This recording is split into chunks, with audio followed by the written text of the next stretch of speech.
ప్రతి అక్షరం ప్రజల పక్షం. HR9 న్యూస్ టీవీకి స్వాగతం, సుస్వాగతం. హిందూపురం కిరికెర చెరువు దగ్గర 100 చెట్లు అక్రమంగా నరికివేత. ప్రభుత్వ భూములలో చెట్లను అమ్ముకుంటున్న అటవీ అధికారులు ఏమాత్రం పట్టించుకొని ప్రజలు, రెవెన్యూ, పోలీస్ అధికారులు.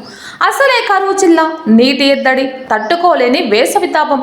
వీటన్నిటికీ పరిష్కారం చెట్లను, అడవులను రక్షించుకోవడమే. ఈ విషయం అందరికీ తెలుసు. కానీ ప్రజలు కానీ అధికారులు కానీ ఏమాత్రం ప్రశ్నించరు. కొంతమంది అధికారుల స్వార్థం వల్ల జిల్లా ఎడారిగా మారిపోతోంది. వేల సంఖ్యలో మహావృక్షాలు మాయమైపోతున్నాయి. లక్షల ఎకరాల అడవులు అగ్నికి ఆహుతి అవుతున్నాయి. ఇలాంటి దురదృష్టకరమైన సంఘటనలు ఇలాగే కొనసాగితే జిల్లాలో జీవించడం కష్టమైపోతుంది.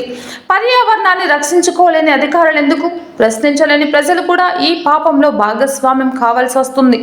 ఇప్పటికైనా సంబంధిత పై అధికారులు మామూలు మత్తులో మునగకుండా స్పందించి కఠిన చర్యలు తీసుకోవాలని national human rights, culture and nature development organizing South Indian president Bhaskar Reddy పేర్కొన్నారు.